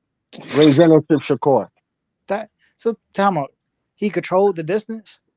Is that what it was the fight fought where De Los Santos wanted it to be fight at? Where did De Los Santos wanted the fight to be fought at? At mid the close distance, and Shakur controlled the distance the whole fight. I guess. I mean, the thing I would say was when De Los Santos would try to initiate the action, Shakur Stevenson would just step back 2 times, and De Los Santos would be out of range. My issue was that when Shakur Stevenson stepped back 2 times, he didn't throw any counters. Nope. Yeah, that was my issue. That was my big issue in the fight. But when he initiates the action, it was just the jab, and that was pretty much it. Just a jab or a double jab. But when he made De Los Santos miss, he didn't make him pay. How did you score the fight, JR? Man, it was like, he stopped scoring after the 4th. Yeah, I know, right? I'm about to say, that man was having a hard time watching that fight. Scoring that fight, bro. You couldn't even score the fight. You like after about 5 or 6 rounds, it didn't really even matter, man. I tell you. You couldn't score that shit. Because I done scored a bunch of Klitschko fights. So scoring shit like this isn't new to me. You feel me? Like I could grind out and score some shit like this. It don't affect me. You feel? I still be glued to my seat. That's a fight. That's one of those fights I noticed it was garbage when the crowd started booing. You feel me? But like while I'm watching it, you feel me? I see like one of them. I seen one of them videos that was in the arena when they were booing and they said the folks were chanting Dave Benavidez' name in that joint, man. I was like, yo, that's good publicity. That's good publicity for down the line.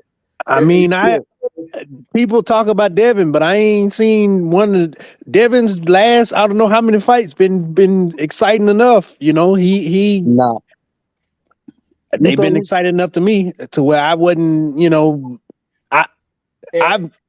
I've never turned away. Well, I have turned away from fights, but it's just too many variables that made this fight not work for people. 12:30 at night. But you gotta realize this fight wasn't put on to TV for boxing. This fight was put on to promote the Grand Prix. They were leading into that Grand Prix joint, you know. Yeah, That's that was fair. the whole. Yeah, they were doing a favor to Disney. That's the only time slot they had. They already had the college football thing already booked in, and so they wanted to have something to fill between the college football and the Formula One practice run. So that's what ended up happening. Disney put up the whole bread. They said they don't give a fuck about a return. They don't give a fuck about what happened. They just need niggas to promote the Grand Prix. Which brings up the point, you know, before the fight started, the telecast was talking about Shakur's left hand before the fight started. It was talking about a lot of people bringing up, oh, they started bringing up his injury during the fight. No, they brought it up before the fight. The thing is, there was no way they was gonna let you withdraw because they need you niggas to promote the goddamn Grand Prix. That's what your job is here for, you feel me? Like that's what they paid for. You niggas here to play the Grand Prix, nothing else, nigga. Yeah, I wonder what it would have been if it was like if they scrapped that and just left the Navarrete fight as the main event. That would have been something. Yeah, so what would have been the undercard? You know what? On the poll, I forgot about one fight that could have been on the poll, right? That Lara versus Gausha fight that was at the Barclays Center. Ooh. When they had Charlo versus Lubin. Yeah. They had Big Charlo against I think he was against Austin Trout on that joint. But then they had Lara versus Gausha in the main event, and like half the crowd like walked out. I got one for you. I got another one for you. What about Roy Jones, Bernard Hopkins too? Oh, that was a boring fight. Nigga, that was disgusting. What the fuck? I feel like they made a deal before that fight though. They like agreed on something. That fight sucked on ice. That fight sucked on ice. I gotta watch it again. I felt like I just watched that fight not too long ago. I feel like the only punches I remember was to the back of the head. And Bernard Hopkins complaining. You're right. Dropped himself on the floor and everything. Did a whole movie show on the floor. That nigga was shameless. That's when Bernard flopped, right? Yeah. Yo, and then the Dawson fight. I think one of the Dawson fights he was flopping in that one. Or something. I think he messed up his shoulder. Nah, the Bernard Hopkins. I rewatched the Bernard Hopkins Jermaine Taylor fight not too long ago. That shit was tough to watch. I don't know why I remember it differently. That shit was tough to watch. What, the first one? Yeah, man. Oh man, I don't know, man. At that time, I thought Bernard Hopkins won that fight, and then I'm not even talking about who won. I'm talking about the entertainment value. That fight them niggas like Bernard would throw like 15 punches around the first five. That was any B-Hop fight, bro. Right. That's when he got old. Like the younger B-Hop, the younger athletic B-Hop threw way more punches than that. There was like 3 different incarnations of B-Hop though. But yeah, by that time when he got to like title defense number 15, 16, 17, yeah, that motherfucker was horrible to watch. Just wrestling moves and just wrestling tactics and a lead right hand here and there. Like, it was horrible to watch, dog. And everything like that. Oh man, you said like there's no argument for Edwin winning that fight. He showed up and fought Shakur's fight, got mad and didn't go after it when the corner told him to. Yeah, I mean, even his corner was telling him to go after Shakur Stevenson, and he wasn't even doing that, man. I was like, come on, man, what are you doing, bro? Man, see, that's what I'm saying. We talking about he fought Shakur's fight. That's why we're championing him. Like, bro, I think we're overlooking the fact that Edwin can box, you know what I'm saying? And it's 2 guys competing for a title. This is what I'm saying. Like his I mean, even like when you say even his trainer is telling him otherwise, bro, like you still gonna hang on to your argument, bro? I want him to I finish the think in argument because I didn't know where he was going with it. I wanted to hear what he had to say. Two guys competing for a title and whatnot. Yeah, no, we're already championing one guy because of his style of fighting. Like, I think that's BS. I think he I think outlanded if you're him. going into a title fight and it's vacant, like, nah, you guys got to compete for that. And only one guy was really competing while the other guy was just sitting there moving on the back foot the entire fight. That's what I'm saying. He Like, outlanded him. how do I gift that guy a title? He outlanded him. He didn't get gifted the title. He won the title. He outlanded the nigga. Man, I think that's crazy to say he outlanded him. He wasn't letting his hands go. Matter of He fact, outlanded him. listen, bro. If the He masses did, are right? saying, if the masses are disappointed and everybody is blaming Shakur's performance, how the fuck can I say it's De Los Santos who didn't land any punches because he's pressing the action? He's the one punching. Even the people, We're all talking about Shakur not punching. That's the the thing. Like, majority of the if people, Shakur ain't punching and Edwin's punching, how is one guy to win and the other guy isn't? It doesn't make he sense. outlanded him. He outlanded him. What part of outlanded? Yo, here's the thing. Like you were saying, Zoe. Like Stevenson is still outlanding De Los Santos, man. But Shakur was blamed because he was the house fighter.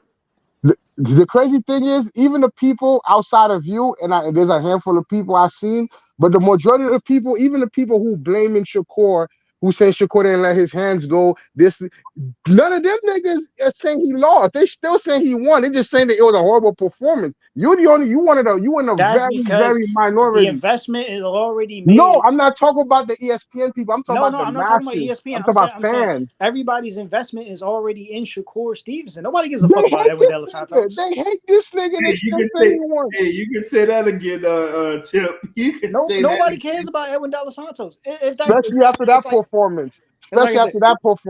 It's like I said, go look at the Regis fight versus Zaria. Zaria was jabbing the fuck out of it. He even knocked Regis down. He arguably beat Regis.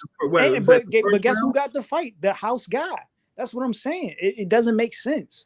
Matter of fact, T.O. versus Sandor Martin. We all argue that shit. Oh, I don't want to go back to that. I don't want to go back to that. That was horrible, man.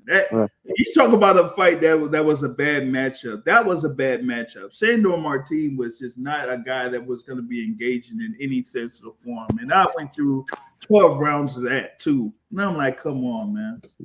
But the thing is, I don't know what the CompuBox shit was of punches landed. I know how much punches were thrown, but I know with my eyes, he outlanded the nigga. Do you have the CompuBox numbers by any chance, JR? Yeah, I can just tell you the CompuBox numbers for the first round, and I'm glad you said Edwin De Los Santos won round one because everything else is a lie. They said he landed 4 punches in round one, and Shakur landed 6. That's what it says. Yep. That's what it says. Now tell me the man wasn't getting a gift. He got a house job, bro. You know, CompuBox has nothing to do with the promotion company. It's not that. It's that a narrative was already being created. I don't know if I believe that. The promotion company. If me and you can agree that he easily won round one, then you know the numbers are a lie in these punch stats. Nigga, I'm saying, bro. Okay, bro. Okay, you see, this is why sometimes I'm only using the CompuBox numbers now because I know he outlanded the nigga. But here's the thing about outlanding somebody in a CompuBox or having a draw doesn't mean the round's a draw. It's about meaningful punches sometimes. You feel me? You could be outlanded 7 rounds to 5, but the 5 punches were more meaningful than the 7. You feel me? So that's why. So even though it's 6 rounds, even though they split the 6, I felt like the jabs Santos threw to the bodies were meaningful. You feel me? But after round 3, he didn't land anything, you feel me, meaningful. He landed nothing meaningful at all. Hey, Zoe. Yeah. You said CompuBox is not like related to the promotion. Have you seen the Pacquiao fight and his CompuBox numbers? What about him? They be very skewed. They be very skewed. Yeah, man. Extremely skewed. I don't get the point you're making. The point I'm making is in a Manny Pacquiao fight, the punch stats are skewed for the promotion that put on the fight. So what do you say? You say Pacquiao gets extra credit on on CompuBox for the promotion he fought on? It would say I'm Pacquiao would saying, land more than what he actually landed. I'm And I'm saying that you think Bob that has to do Arum. with the promote? You think that has to do with the promotion company? I'm saying Bob Arum pays the people who come on staff to do the little clickers, and it's no different than judges, no different than people like that. If you come in and you mess up the apple cart, you ain't getting no more dates to come judge or do nothing like that. That's So nonsense because according to Compu, if that was true and they was trying to use CompuBox to skew numbers, how the fuck did Tim Bradley end up upsetting Manny Pacquiao in the He first did fight? enough If saying that was Manny true. Tim Pacquiao. Bradley numbers were atrocious compared to Manny Pacquiao. So that's the point. That's the point I just made. If that was true, if they was using CompuBox number to skew people's numbers to control the narrative, how the hell did Tim Bradley win that fight if he got outlanded by like 90 plus punches? Just because I'm saying the CompuBox numbers favored Just say Manny you had a bad Pacquiao. point. Just say you had a bad point. No, just listen to what I'm saying. Listen to what I'm saying. The CompuBox numbers favored Manny Pacquiao. That's simply what I'm saying. CompuBox was put on by the promoter, Bob Arum. Bob Arum paid for the clickers to do the CompuBox. CompuBox had skewed numbers with Timothy Bradley. That has nothing to do with the individual who's judging the fight, who could see something totally different, who not seeing the CompuBox numbers. Those two are exclusive. So what's the point of paying them? Matter of fact, hey JB, can you What pull the a hell was opinion? that point? Can you pull a D Public opinion. Public opinion. The Thurman versus Pacquiao fight. Thurman outpointed Pacquiao. Thurman landed more punches than Pacquiao, and he still lost the fight. Yeah. It show it on there. Watch it be some ish if they say Pacquiao landed more. It said Thurman had 433. Let me see this. All right. So Pacquiao had 686 total punches, landing 195. Thurman had 571 total punches thrown, 210 landed. See? Point made. What point was that? Nigga, just follow the point. Just follow it, man. I think you're reaching for the stars, man. You're reaching for the I'm stars. saying that the thing is skewed. CompuBox is skewed. That's what I'm simply saying. I'm saying it's not something. I'm saying CompuBox have no influence from promoters. PBC, Top Rank, the zone, they do not promote. We gonna fucking end up whether if you was to say them niggas happen to be skewed and they seeing something, but it's not under no influence from no promotional company.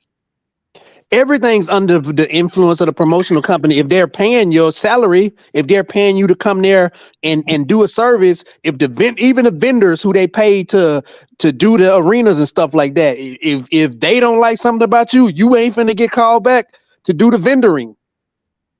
So CompuBox is not gonna get called back. So who they gonna call? Ghostbusters? Ain't this a competitor to CompuBox? No. There's no competitor. I think there is. Showtime. Hold on. You could go start one. Nah, I'm straight.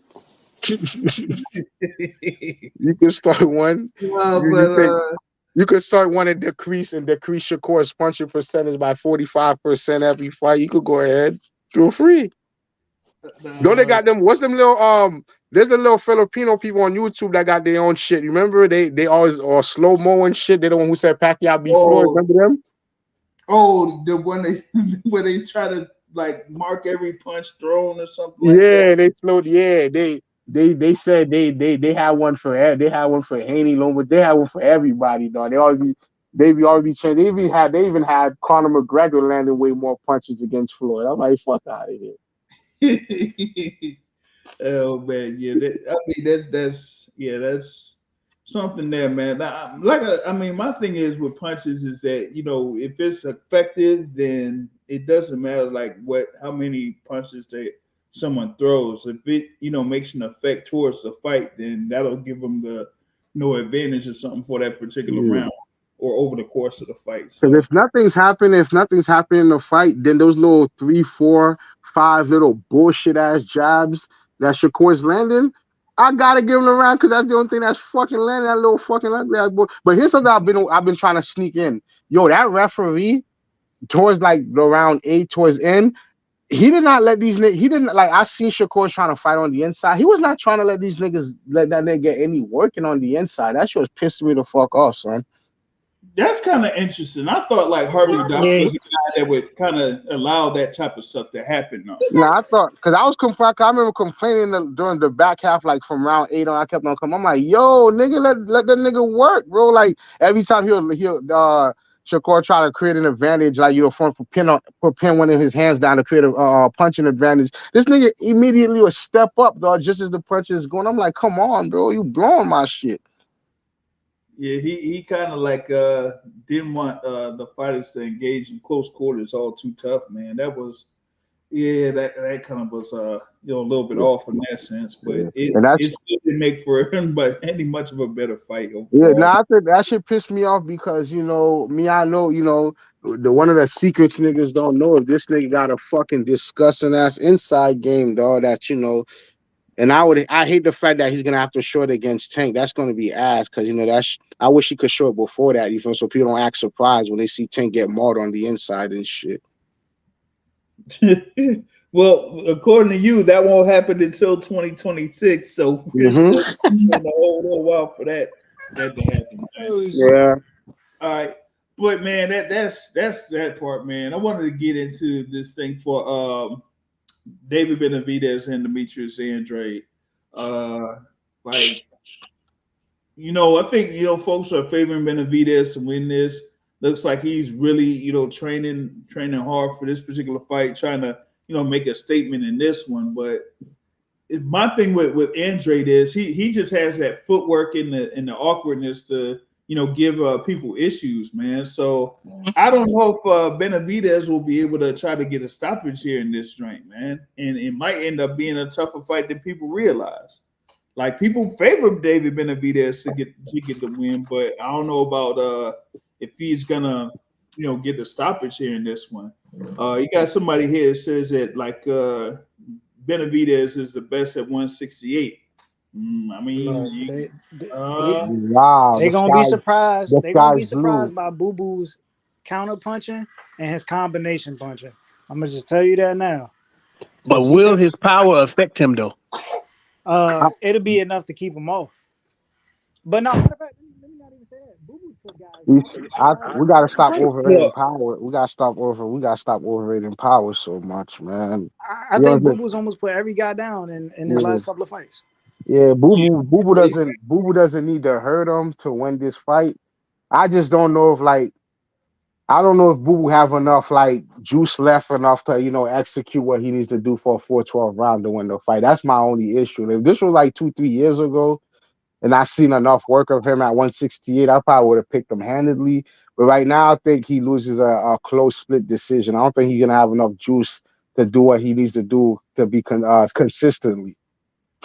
So you think it might? Yeah, 115, 113 split decision. Like the end of the Caleb Plant fight? Nah, because Caleb Plant was never competitive. I don't know what the fuck niggas was watching, pretending that shit was coming. He was never competitive. I think Andrade is gonna have real rounds where he's realistically competitive. I don't know why niggas this Caleb Plant should be blowing my shit. Why y'all keep doing that? I keep doing that shit, dog. Like niggas pretend he was up against Canelo. Like nigga, he fucking sucked, bro. Like no, he wasn't. Oh man, you have a whole list of guys. You don't think he was beating Canelo? Never. Bro, I need to know what fights you be watching. Never, see, I told you he scored fights with emotion. No, that nigga. This when I realized. This is when I realized he was ass, nigga. I remember when he won the title against Uzaki. You feel me? When he won the fight, when he won the title against that dude, like Caleb Plant has the ability to be what people says he is. Which is a slick fighter. He has the ability to be that. but he does not. He has too many mental lapses, and he gasses out too fast to keep it going consistently. So that's why in the back half fights he gets punched with bullshit. Like he's the most slick fighter I've ever seen in my life. Niggas tell me he's slick, and I see him get punched every 10 seconds. Nigga, I don't get that shit. You feel me? Like I don't get it, bro. Like he's not slick. Like you watching Canelo throwing 40 punches per round and you getting hit with 15 of them. Like how the fuck are you slick, bro? What's this fucking movement? This for educated movement people talking about. I never seen it. I don't know what fight people watching like, yo, this nigga's that. The Anthony Durrell, Andre Durrell fight. Durrell like fucking 67 years old. That fight was way too competitive when the knockout happened. Why was it? Why the fuck was it competitive against that old ass nigga? Oh, that was a boring fight too. Up until that was a boring fight. That was a boring fight, man. I was there, man. Like most of that fight was just like, man, and I didn't really see much of nothing. And then all of a sudden, that double left hook happened. You know. Yeah. And that fight was born and competitive for no reason. This nigga old as shit. Like that's why I never got the Caleb Plant shit. When niggas be like, he's slick. I'm like, what fight can you direct me towards that'll show this shit? I don't know, man. The figure books fight, baby. Hey, I was at that Figgenbutts fight. It was, I was proud of him because Figgenbutts pretty durable. I'm not gonna lie. That nigga Caleb Plant does not. I don't get it, bro. I don't get it, nigga. I don't get why that variant of Travis Kelce is not that nice, bro. Like I don't get it, bro. Like the he was not ahead of any more. Like he was not like for how I probably like this. I remember there was a couple people on Twitter had him up like 6-1, 7. I'm like, what the fuck are y'all? Y'all just don't like Canelo. That's what it is. Y'all just don't like Canelo. Now I don't know how niggas see that shit. This old Canelo now. This ain't Yeah, I'm not younger. a Canelo fan. I'm not a Canelo fan either. You feel me? I think he's overrated as fuck. Like when you talk about all time greats, when people like when you put him against all the other great matches, I think he's overrated as fuck. But he was beating the shit out of Caleb Plant, though. Like, why are we pretending this shit was competitive? And Caleb Plant was up. Why are we doing that? Off of what? I just hate it.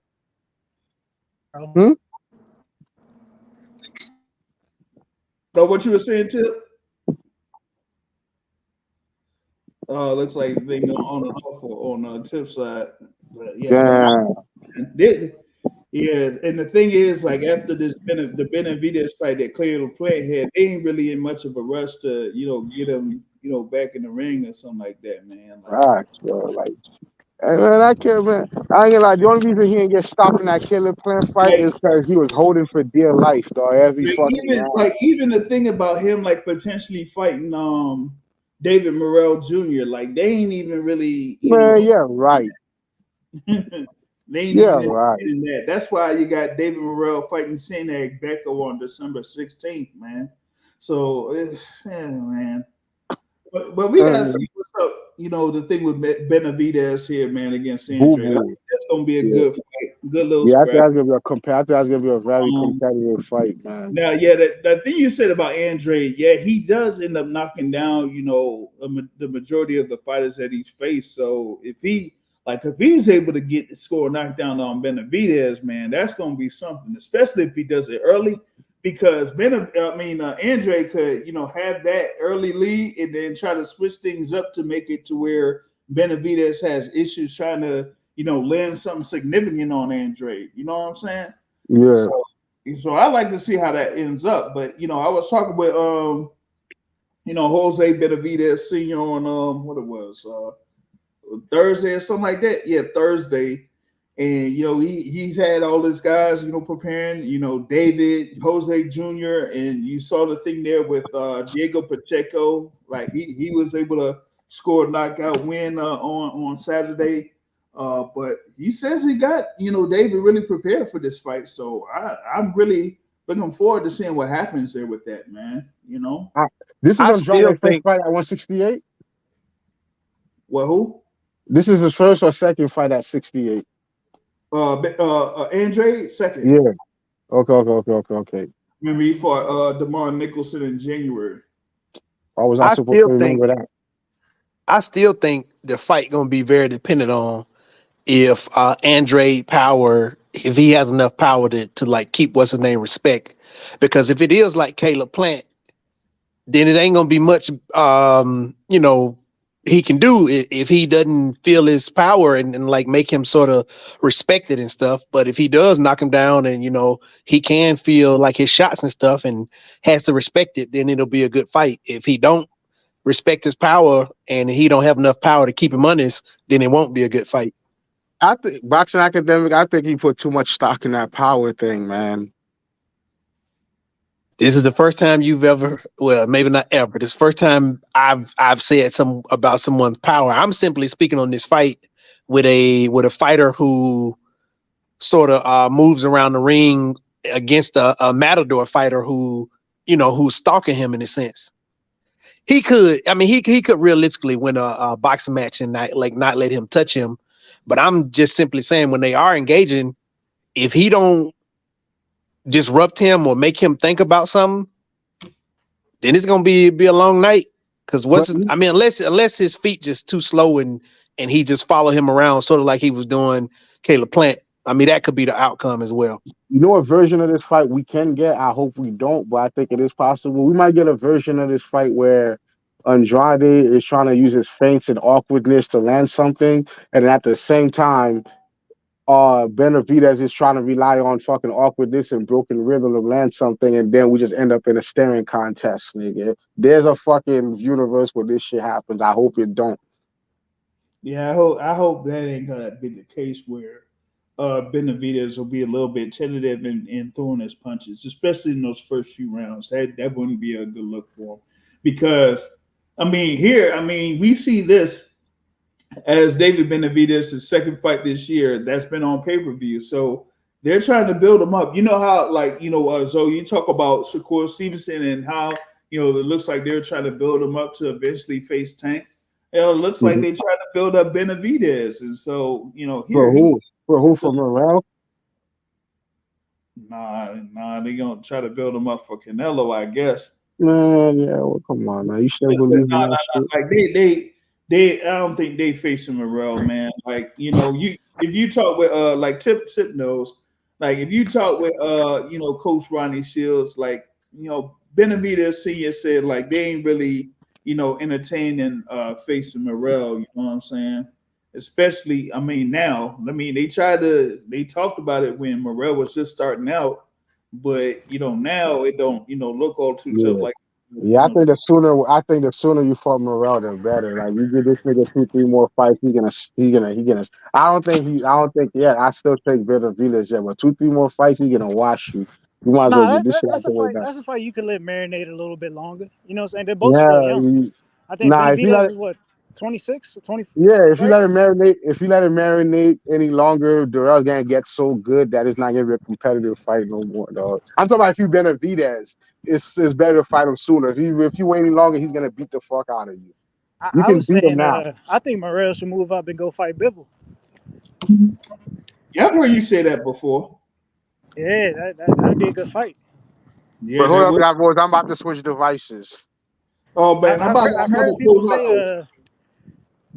say Morrell is like an easy fighter to face. You know what I'm saying? He's one-dimensional. He's just a guy that'll be in front of you. But I think Bivol is a good opponent to test that theory out. Right. Yeah, I feel like that would be the case, man. But I think that would require most likely Morrell going up to 175 for that. I don't think that Bivol would come down to 168 for that. I don't think he should. That wouldn't be a good strategy for him. You know what I'm saying? So unless he just waits for everybody to move up. Right. But that's the thing, man. You got Bivol that's gonna be part of that card on December 23rd, and then after that, like what's gonna happen? Because is he gonna wait for what happened with Petreviev and Callum Smith, in January to see if they can finally get undisputed? I don't know. Shoot, maybe they're gonna have that over in Riyadh. That's gonna be how you're gonna make undisputed for light heavyweight. Is gonna have it in Riyadh or something like that. But I don't know. But man, I like to see what would happen with Morrell, especially if he does take care of business against Sinak Beko next month, and then after that, probably go after maybe a Bivol or somebody, because like I said, David Benavidez ain't gonna fight Morrell anytime soon. You know what I'm saying? So that's gonna be a little bit of a situation there for Morrell coming in 2024. I really don't know who they will really pit him up against there at the super middleweight division. But that being said, man, that's it from this side, man. Looking forward to what's going to happen on Saturday, and see what happens with that pay-per-view card. Thanks for everybody that joined in the live, to Zoe, to Boxing Academic, to Bayless, and everyone that was on the live, man. That was on here. So, big thanks for everyone for joining in. We're gonna get right back at it here. Next week, of course. We have the podcast every Sunday, and we'll see about doing a midweek report here before Thanksgiving. We're gonna see how that goes, depending on how the news cycle is. But big thanks for everybody that joined in. If you haven't done so already, hit the like button if you like the content that was on here. And for those watching the replay, leave a comment. Let us know how we're doing up here on the Boxing Source. But big ups to everybody for joining in. And like I said at the end of every show, folks, point of boxing is to hit and not get hit, not to say in the trade. On that note, I'm out. Have a good evening, everybody.